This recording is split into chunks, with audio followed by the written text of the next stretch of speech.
Hey, Bulldog fans! Welcome to Inside the Huddle, the podcast that brings you the heart and soul of Rolla Bulldogs high school sports.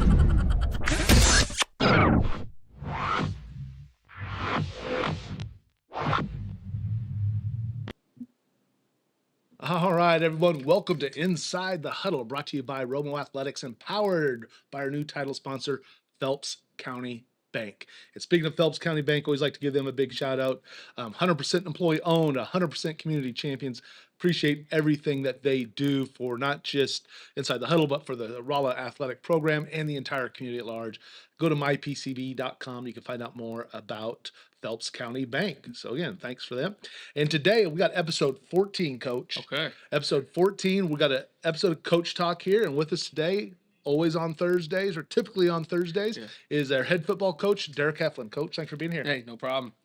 Hey, so like we always start off with, what was the team meal this week? We had Colton's provided the meal, and then Miranda Williams at Prudential Financial provided the dessert. I was worried about remembering that, and I started to stutter. And then Sonic has always provided the water, so it was a great meal. Everybody went home full. It was a good night to be a Bulldog. Oh, that's always good, man. You gotta love the team meals.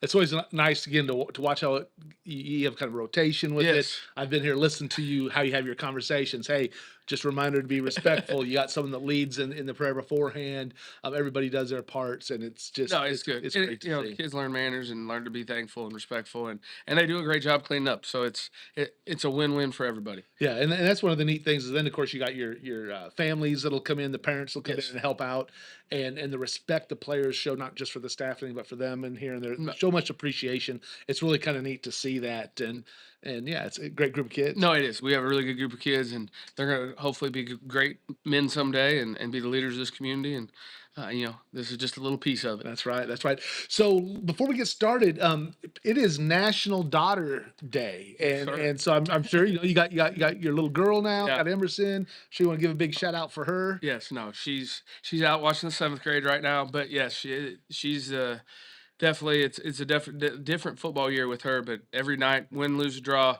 I get to go home and there is somebody smiling and happy to see me, and it's a nice change up. That really is. I tell you, that's one of the great things about being a dad and having those daughters. I always like to kind of give a recognition. Oh, that's a little stretched out there, but this is so my daughter is in there, and this is really kind of the girl group within the family. My daughter's in the white. That's not my daughter in the dress. That's my wife Jenny. In the middle, we have Ashton. She's my oldest son's wife. She's expecting. That's when we're talking about earlier. We're going to be expecting a child here in November. Molly over there in the tan on, I guess, the left as you're looking at it. That's Trey's girlfriend, and Reese. Everyone knows Reese Wasselak. She's over that night, and she's his ex-girlfriend, or Ethan's girlfriend. So yeah. Anyhow, so I kind of like to talk about that with the National Daughter Day. But there's even more to know about that. Because sometimes, when you're told that, you look just like your dad, that's always kind of one of those things that happens sometimes. And that's always kind of, I know it can be frustrating for a daughter. But what's even more frustrating is when you do realize you do look like your dad. So Megan, obviously Megan doesn't look like her dad. Thank God she looks like her mom. But we like to have fun with that. So I did that meme a few years back and had a lot of fun with it. That's good. I appreciate Megan because she helps me out a lot and helps me out with like the Bulldog or the Big Dog of the Week and helps me out with all those graphics and stuff. Awesome. So I appreciate Megan. So thanks, Meg. All right, now let's get talking. So as luckily, hopefully Megan's not watching live and isn't, losing it with anybody at home. So last Thursday we had the Thursday night football game. Mountain Home Arkansas came up. They're the number 2 ranked team in Class 6 down in Arkansas. Yeah. We knew they were good from last year. We went down there. They came up and they were good. Yeah, no, they were good. They pretty much control both sides of the ball, line of scrimmage. We struggled defensively to stop the run. And anytime you can't stop the run, it's going to be a shootout. And offensively in the first half, we put some drives together. We just couldn't finish. We had a shot on the first drive. We missed Blaine in the end zone on a kind of a touchy call maybe. I felt like he got ran into pretty good, and we didn't get a flag. But then we turned the ball over the next play, and that's something we really hadn't done all year. Is the turnover? We kind of put the ball on the ground a couple times. That was out of our characteristic of things that we don't do. The second drive, we have an opportunity to score. We missed a guy in the end zone, and then we were able to kick the field goal and make it 14-3.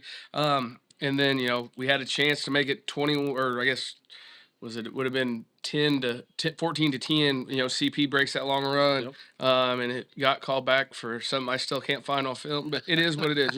We had our opportunities, and we didn't take advantage of them. And then really the next play, you turn around and Jack goes about 60 yards on a counter, and we just couldn't get in the end zone. And those are things that we've got to do against good teams. You can't miss opportunities. And then the second half, when we couldn't stop them, and then we couldn't get in the end zone. We get behind the 8 ball, and those guys were really fast and really aggressive on defense. And when they could pin their ears back and just go rush the quarterback, it put us behind the 8 ball, and something that we're not always the best at.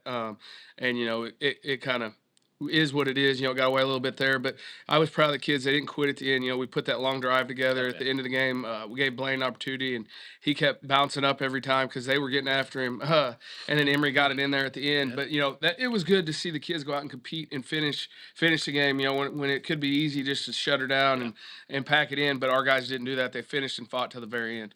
Yeah, that was one of the things. It started off with you get your big stop on the first play. Yep. They had you guys win the toss. You defer to the second half.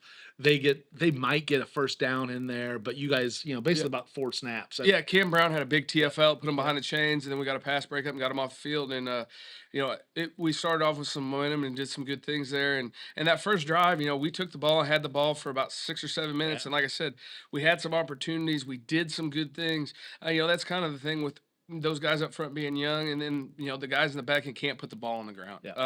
And that was something that, like I said, was something we've not done all summer, not something we've not done at the Jamboree in any of the 3 games prior to that.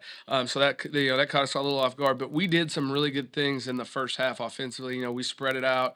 We had a good mix of run pass. We were getting the ball out on the edges, and then they had to start going out and playing our guys on the edges on those. I guess it's like our version of an RPO. We're just, hey, if they're not going to cover CP or Jack out there, we just take snap, throw it out there. It's a now screen, and they do a really good job blocking, and we get out there, and then once they expand, we hammer them with Easton and Emery inside. And then, it was a good mix and was working well in the first half. We just couldn't quite get in the end zone the way we needed to. And like I said, once we get put in a spot where we've got a 100% pass, there's not any real teams. I mean, unless that's really who you are, like the old Glendale teams. That it's tough to do in high school football to be really good at run blocking and really good at pass blocking because you only got so many hours in the day. Yeah, you look at those first 3 drives of ours, again, coming away with only 3 points. Yeah. Getting to the red zone once. I don't think we got in the red zone the first one. We were real close. We were right on the cusp when we put it on the ground, and then the second 2 we were inside the red zone. So move the ball well. That's what you wanted to see. But it came out in that second drive, and that Barrett Miller, holy crap, man, ran for 311 yards. Yeah. And he came. So they took him out. In the third quarter, I guess they put him back in the fourth for like 2 plays. Yeah. And I'm like I turned and looked at the guys in the booth and I said, he's breaking some record. Yeah. I go, that's the only reason this guy's coming back in. Yeah. He had two carries, I think, got himself like maybe 9 yards combined, and then walked off the field. So I think that was broke school. I'm not for sure. Like I said, they were really good up front, and it struggled. We ended up going back to our old defense that we still practice a little bit. We played our base front, or I guess it's not our base front anymore, but our 4-man front that we've based out of for so many years, and our guys did a good job in that. We were able to get some fits. In the 3-man front, they were able to get double teams and get a push, and they're the number, whatever you said, 2 team in Class 6 for a reason. That, and football is a big deal down there in Arkansas. That's not like something to, the further south you go, the more important football becomes, and so that's a big deal down there. And it was a good team that we played at times played right with, and that's something we've got to develop and something we've got to build off of. Is, hey guys, we have these moments, and Monday that's what it was when we were watching the film was. Guys, you're seeing the same thing we're seeing. It's kind of like the Festus loss of, guys, we're doing things, for 2 or 3 plays right, but then for 2 or 3 plays, we're not doing what we're supposed to do. And that's, it kind of helps with practice and helps build off those things. And, as the season goes, that's why you get 9 regular season games before it really matters. So we've got to build and go. And we've got a good stretch here of teams that are going to give us a challenge, and we've got to push ourselves because every week, it's going to be a dogfight. And we've got to just keep grinding and keep working on those little things to get better to be successful.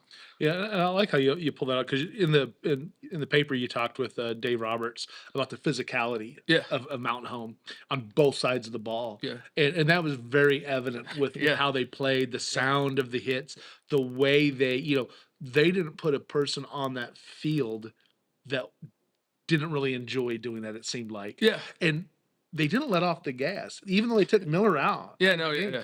They kept their starting defense on there. They had their starting quarterback still in there. Yeah. Connor Schultz came in as the other senior and put up 92 yards.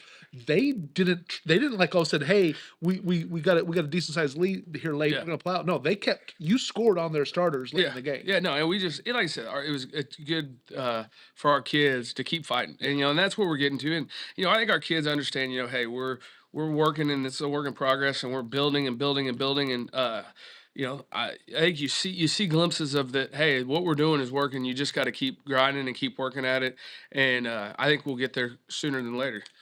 Yeah, I agree. I mean, we talked about it after the Festus game. There was things to take away from it, things to go. And you saw that in the next 2 games. Now, again, the competition level of those next 2 games. So I do have a question. So we talked about the Thursday game, kind of prep for it, and it is what it is. But coming off the 2 games where your key starters were only really got 3 quarters in 2 games, and and in some again that game right beforehand they got 1 quarter. Yes, and how does that play in? And even though you can do everything, now you're on a short week of practice, you're trying to get them locked in. But when you come up against a team like a Mountain Home, after you've had, I don't want to say limited reps, but it's, no, I know what you're saying. We hadn't had to play a full 40 minutes. Yeah, and it's a tough one to all of a sudden come in and then face a team like that. You think that played anything into? I think the biggest thing would be the in game. We can run sprints, we can do whatever we want to do, but when you put the lights on and you go out and play on a Friday night or last week in this case a Thursday, it's a different level of like your heart rate goes to a different place, and it puts you in a different place. Maybe a little bit of just being in that 48-minute of game shape, because we got Jack, Cam, and Easton played almost every snap of the game, and that's, so you're talking, I think there was 154 clips when I turned it on and broke it down.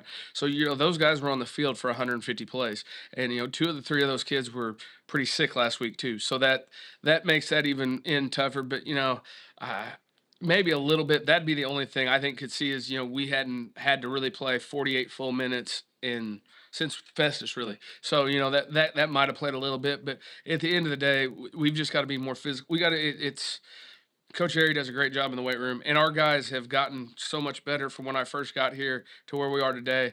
You see it with our 9th graders, and you see it with our junior high kids. We're getting there, and it's a process, and it just takes time. There's not I can't sprinkle something on them and make them as big as the kids at Mountain Home, or like, where what you see on Saturdays or Sundays. It takes time, and it takes that effort in the weight room over time and that's the thing is, like, if you go back and look at our kids as sophomores that are seniors now, they don't even look like the same person. No. I mean, even last year watching when I go back and watch it, Easton's a lot bigger now than he was. Cam Brown, same deal. There's a lot of guys that Jack is probably 20 pounds heavier right now than he was last year. I mean, our guys have put that effort in. Yep. It's just a process and getting that mindset of how things go and how you roll. And I think there's a lot of really good things going on. We're building to it. We're just not quite right there yet.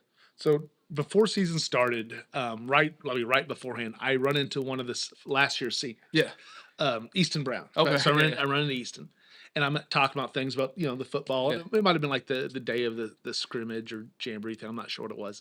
Anyhow, he talked about the buy-in that he sees from this year's group versus where they were from last year. Yeah. Just, he said just the difference. He goes, they're buying into the system. They're buying into the stuff. And that's coming again from a kid who was in the system last year that, and you come in, but now he's a graduate. Yeah. And he's looking back at this group. He's like, hey, he goes, this group is really buying in. They've been in your system now for 4 years, whatever it's been. And I love Easton Death. I wish we still had him, but he's I don't want to say 100%, but it's just it's really coaching just relationships, and I only knew those kids for 2 years. I've known these kids for 3 years. The kids that'll be seniors next year. Well, I've known them for 4 years. That's the thing of this is the seventh graders. When they finally come up, I've known them for a long time, and that's the whole thing. And that was really the only part when I came here from Washington that was tough. Was there was kids I've known since they were in third and fourth grade that you'd built this level of trust, and you'd been in the weight room and you'd done all these things, and they'd look forward for playing to me, and I'd look forward to them playing, that whole thing. And that's the thing that's tough, and that's the thing that I think Easton really sees is just that trust and that relationship that we all been to build together. Because like we talk about, we spend 3 or 4 hours a day together from July till November, and then really from then we're still together an hour every day in the weight room, and then after school, and then before you know it, it's June again, and we're 2 hours together, and all that stuff. It's like you were talking about, it's Daughter's Day. I have a daughter, but every year I have 65 sons, and it's the truth. And this group, we show up and we work hard. Tuesday was a great practice. Yesterday wasn't bad, and today was a really good Thursday. It's just how we do things and building that culture, and it just takes time. And that's what Easton's talking about, and that's what I keep talking about. I've been talking about for we've been in this 3 years now. Yeah, I mean the time has flown, but and that's what it is. And we've got a good group, and we keep every week. You watch the lower levels, and they do great things. Here Saturday, the 7th and 8th grade both blow out West Plains. The 9th grade blows out Salem on Monday. We keep winning, keep doing those things, and just keep building that process and that culture. And before you know it, you're in a really, really good spot. And we've got the 7th grade out there tonight on Lions Memorial Field. The 8th grade is at Waynesville. They're both playing Waynesville. Yes, sir. Yeah, so again, great. Hopefully expect a big wins tonight from both of them. And so we brought up Easton, so we got to give a shout out to Trav. He's one of the state's best game clock managers. The clock manager, for sure. Yes, sir. Does a great job. Sometimes he does a good job. He's not much of a distraction in the booth.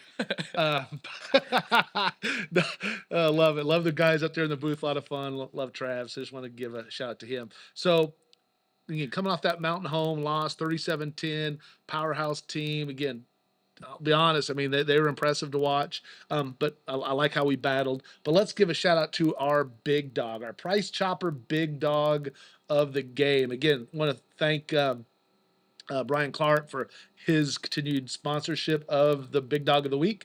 And this week's Big Dog of the Week, oh my gosh, it's Jack Morozowitz upside down on the side. I tested that beforehand and did not have that go. He had 19 tackles. 19 tackles. And, and like I said, he was one of those kids that at halftime, he didn't say a word to me about it. We talk all the time, and he was sick. And at halftime, he was laying there in the locker room. I was like, "Are you all right?" He goes, "Coach, I'm really sick. I just didn't tell you." He had 19 tackles, a tackle for loss, 9 catches, 3 carries. Had about 150 yards of total offense to go along with 19 tackles. And anybody that calls and asks, somebody's going to get a steal for a safety, because he is the real deal, and he is all over the place. And people like to give him the knock is he's not in pass coverage. He's in pass coverage a lot, doing a lot of things and covering a lot of ground that people don't realize that he's covering and doing. And he's a special player, and he had another great night Friday. I don't think there's a better safety in the state, man. I don't know. I don't know how you can even get close to that, I wish he didn't have to make 19 tackles, but like we've talked about every week, that's kind of when we get in the 3 front and the scheme of it. A lot of it is we're fitting it so that he is that fourth linebacker, and he does from alley to alley, inside the box. He does a great job, and there's a lot of times that that we force it and even a bump outside, and he's still there to make the tackle, and it's the real deal, man. His closing speed is one of the more impressive I've seen, and it's something that's been. And again, we've known Jack since youth football. I mean, he's been that defensive mindset of a guy since he's been young. Just like we knew, everyone knew CP with his explosiveness. I mean, it's never.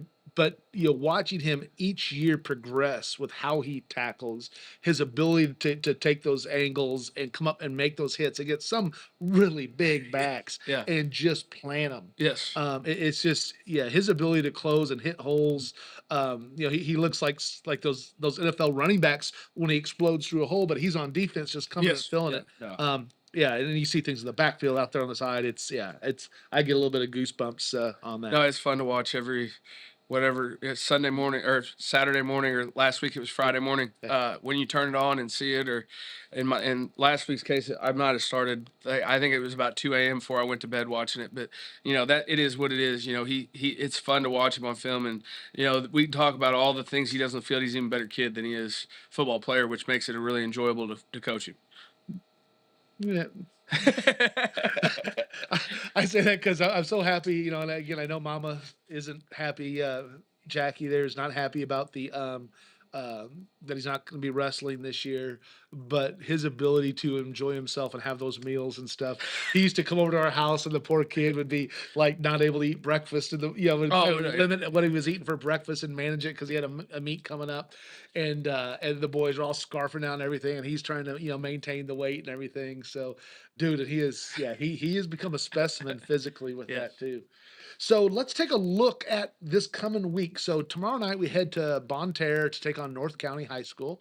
That's going to be a good, fun drive to get there, But they're sitting at 1-3 right now. Yes, sir. On the season. They lost to Hillsboro last week, 28-6. The week before that, they beat DeSoto in a close one, 14-13. But DeSoto's only has a record of 1-3. Now, I bring that up just because, but the losses have been to teams that have only had 2 losses combined out of those 3. Yeah. So they lost to Glenwood, Illinois, who's undefeated, 48-0. Then they lost to Farmington, 49-16. Again, Farmington's normally kind of a powerhouse in football. Yeah, no, they've reloaded. Coach Eckley, who was at Jackson and a couple other places before that, just took the job, and he's won a couple state titles. And they look like a really good football team in the film. They were impressive. So they've played a tough schedule. They've played good teams. It'll be a good test for us, see how we rebound and come in with the mindset. And, after last year losing a close game that, we had opportunities to win and got up big and just kind of relaxed. And and that's what Coach Hugh had really harped on our guys of, hey, we got to play a great third quarter. And that's kind of what happened against Mountain Home and kind of Festus too. We had opportunities to play good third quarters and we didn't. So we've got to come out at halftime ready to go, look at kind of evaluate what we're doing at halftime, how we get our minds right. But, I think our kids are excited and ready to go. Hopefully the toughest part is how we're going to, it will be tough. This is our first road game and it's not an easy way to get there. So it'll be an interesting experience for sure. Yeah. Last year it was a 24-20 loss. Had a 14-0 lead to start with, just completely in control. Then they got their ground game going. Yeah. They put up 263 yards rushing on us last year. And now both those senior running backs, they both graduated. Yeah. But their quarterback, who's a sophomore last year, I think rushed for like 70-something on 75 or something like that on us. Yes. And he's back as a junior now. Yeah, and they have another running back. They used 3 guys last year in 33. I'm not good with names. I just numbers is how I break down film. Like people will tell me names all the time. Like if you tell me what his number is, I can tell you what he is. But they say names. But he had a good game for him last year too, and was a starter. But he plays both sides of the ball. But North County's got a good tradition. It's a football school, and it'll be a good test for us. And we've got to stay locked in. And I think last year that was kind of what happened. We got up and just kind of relaxed a little bit. And I remember defensively. That was this week. We were on those defensive linemen all week about the stuff we did wrong last year. And I see those guys in the hallway this week and be like, hey, what are we doing this week today? And they come back to me with the right answer every time. So that's good. I think it drilled in their head of, hey, we've got to win the matchup up front. We can't give up. Like we did last week, we've got to dominate the line of scrimmage on both sides and be able to stop the run and run the ball to be successful. That sounds like I like that game plan because it's one of those games you got to have on back on the road. Get us back. We're at 2-2 now. Want to be back on that 3-2. And, Yeah. and to be honest, I mean the two losses we have. When you look at the two games that we were going to be facing, that was really kind of staring at us. Those were the two that we knew. Yes. Based on experience and who they had coming back. But definitely looking forward to the game tomorrow night in North County. Going to be streaming that on Romo Athletics on YouTube. So attempting to have it all work out. We might be having it on there with the scoreboard. Got all the features ready to go. A lot of it just depends on accessibility there. It's a smaller press box that we talked about, and we'll see if we can get all the stuff going. If not, I should be able to get it out there live through at least a hotspot on the Romo Athletics page. And at least then you just can listen to my play-by-play and have some fun with it. Want to give a quick shout out to some of our sponsors. Again, appreciate everything as we talked before about their title sponsor, Phelps County Bank, 100% employee owned, 100% community champions, mypcb.com. They're bankers by day, but they're Bulldog fans by night.